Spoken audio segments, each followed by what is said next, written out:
Prazer, eu sou o Pedro Westphalen, especialista em investimentos BB, e hoje estamos aqui para discutir os impactos que essa decisão do Copom traz para a sua vida e também para os seus investimentos. Hoje estamos aqui com Marcelo Rebelo, economista-chefe do Banco do Brasil. Boa noite, Marcelo. Saudações, Pedro, saudações, Edu, saudações a todos que nos assistem. E também estamos aqui com Eduardo Vilela, executivo de captação e investimentos do BB. Boa noite, Pedro. Boa noite, Marcelo. Obrigado pelo convite.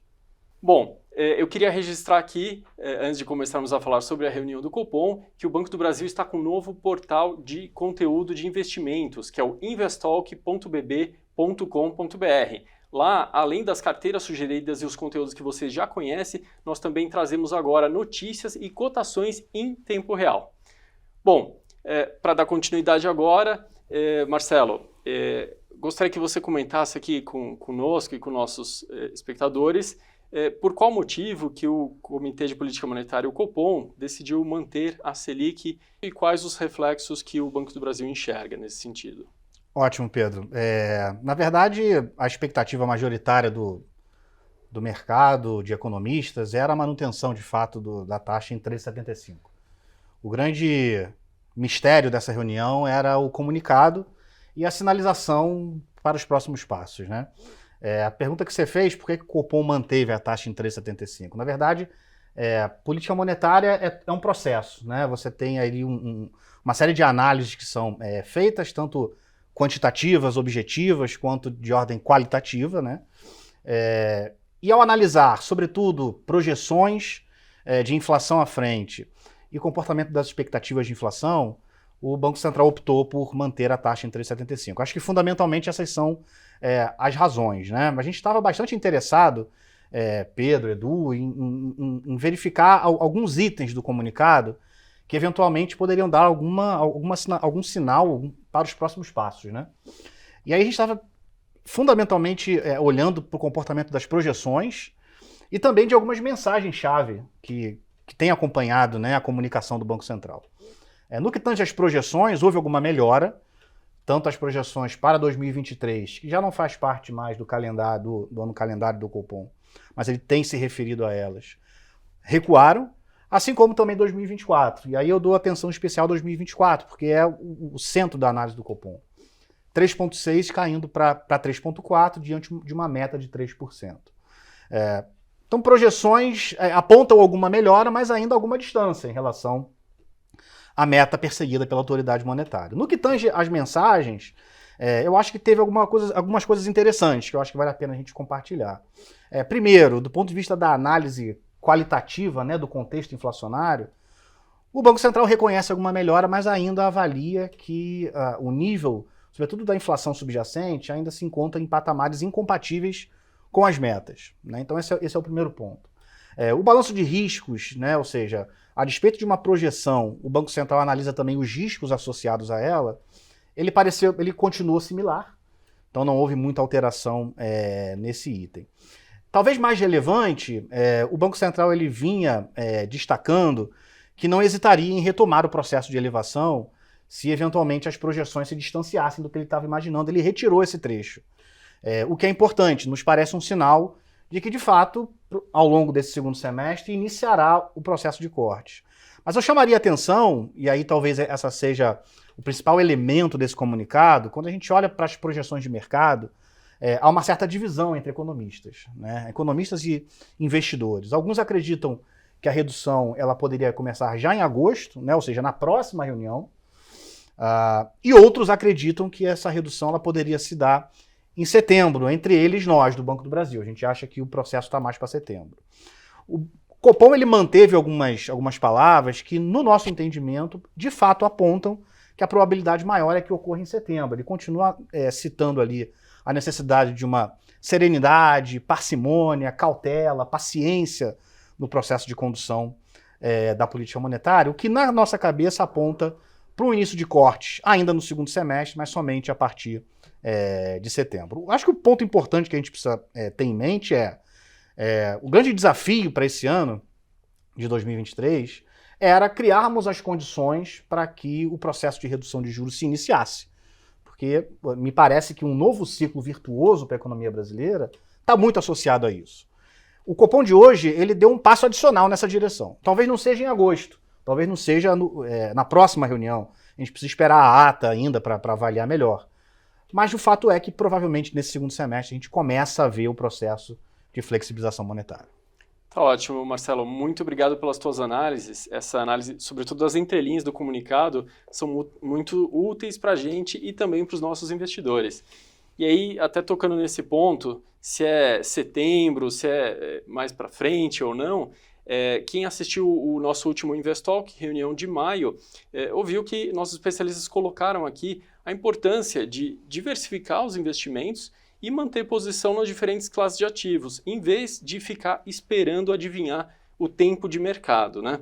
E isso comunica com o que você está falando. Nesse sentido, Edu, eu queria que você trouxesse aqui para a gente o que os especialistas do BB enxergam como oportunidade baseado nessa análise aqui que o Marcelo trouxe para a gente. Perfeito, Pedro. Assim, acho que o Marcelo trouxe muito bem, né? A queda dos juros em algum momento futuro é inequívoca. Eu acho que o grande ponto central é como que isso, né, essa visão do cenário macroeconômico prospectivo, se conecta com os mercados, com os ativos de investimento efetivamente. Né? Aí eu acho que vale um pouco, a gente está caminhando agora para o final do primeiro semestre, vale um pouco a gente olhar como que foi essa dinâmica ao longo do ano. Né? Nós tivemos ali um primeiro trimestre um pouco mais difícil, né, com alguns ruídos, alguns eventos de crédito privado, algumas incertezas com relação à condução de arcabouço fiscal e tramitação em Congresso. Então, assim, alguns temas sensíveis que fizeram com que o mercado trabalhasse com uma cautela maior. Tá? E aí, quando a gente olha para os ativos de investimento e para os seus indicadores, né, o CDI era o grande destaque, brilhou muito forte. A gente viu uma migração intensa de recursos para ativos de renda fixa, para fundos de renda fixa.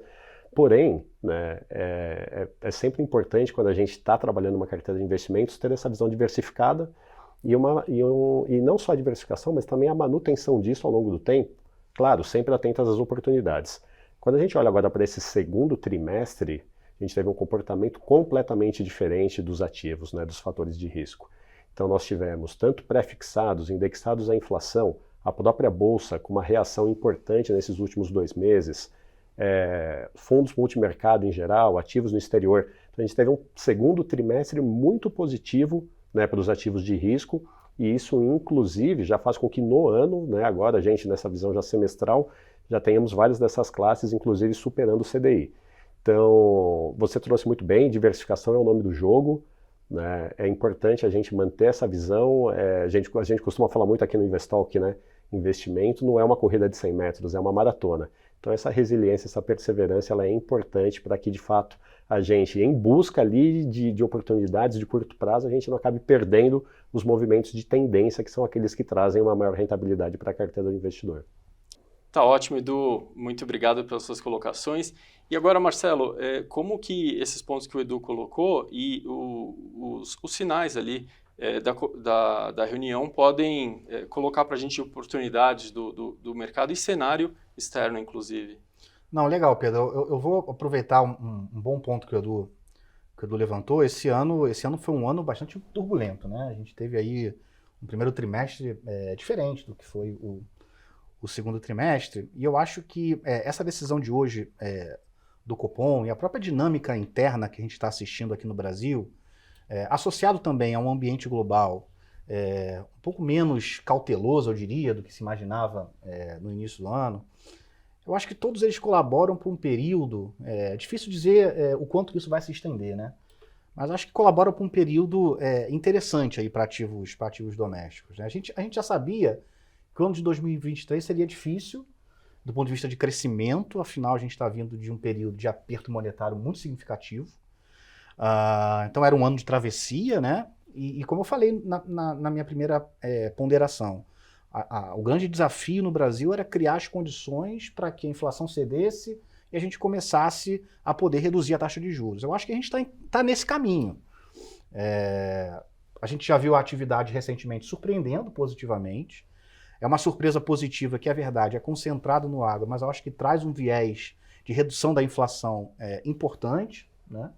A gente aprovou, ou está no caminho de aprovar um novo regulamento fiscal, né, que eu acho que limita aí cenários cenários de maior risco, estamos num processo de discussão de reforma tributária, que eu acho que pode trazer um processo aí de simplificação.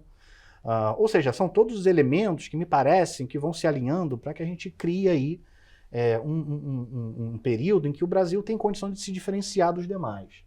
É preciso lembrar que lá fora, esse processo de combate à inflação, ele está num estágio, me parece, anterior. Está num estágio um pouco atrasado em relação a gente. Quando a gente olha o comportamento de bancos centrais, provavelmente o que a gente vai assistir nesse segundo semestre ainda é uma continuidade de aperto monetário. O Fed, por exemplo, na nossa cabeça, sobe pelo menos mais uma vez. Outros bancos centrais, como por exemplo o Banco Central Inglês, Banco Central Europeu, podem dar continuidade ao ciclo de aperto, enquanto que aqui no Brasil, pessoal, a gente vai estar eventualmente cortando juros já em setembro, como é a nossa projeção. Tá?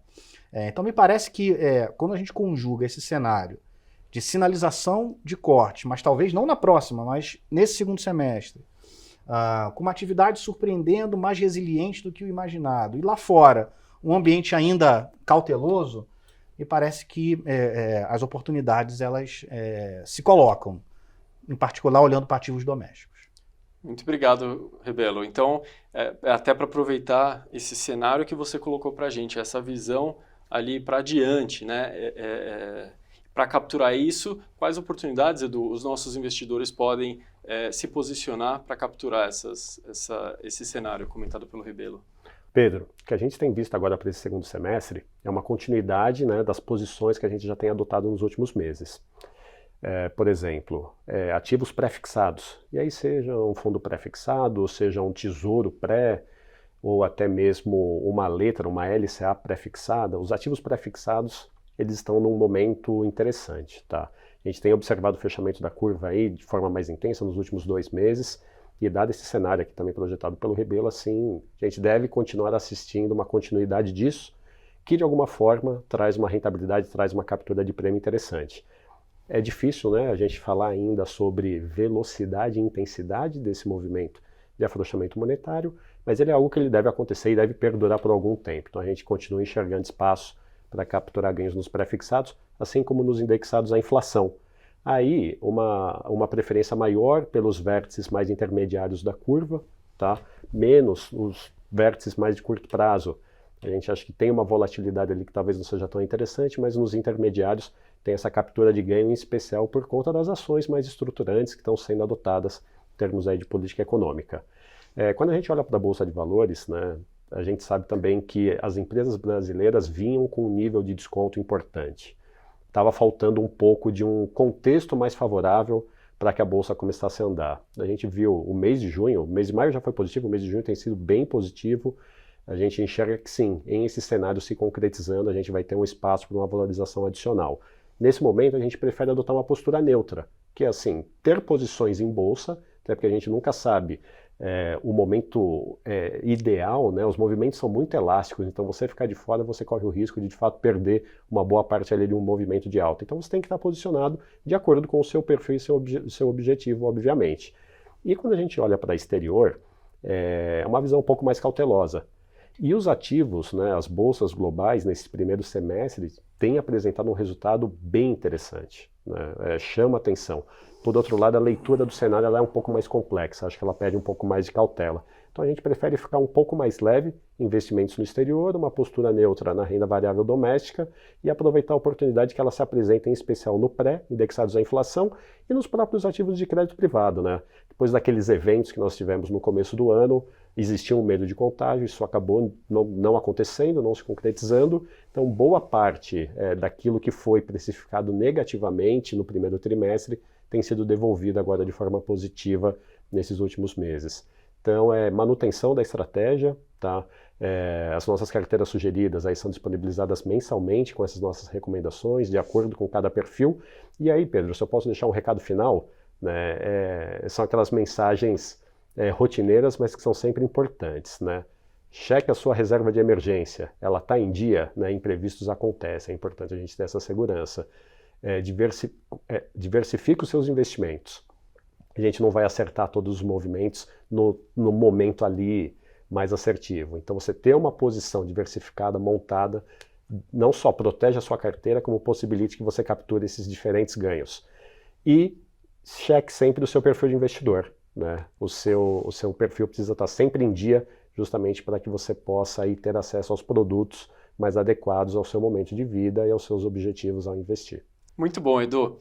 E para você em casa, que está nos assistindo, para acompanhar esses movimentos e as carteiras que o Eduardo comentou, não deixe de acessar o investalk.bb.com.br. E aí você vai conseguir olhar as carteiras, respondendo e atento ao seu perfil de investidor, você vai conseguir percorrer essa jornada e sempre acompanhando o nosso cenário e as nossas informações que nós trazemos aqui, que são valiosas para os seus investimentos.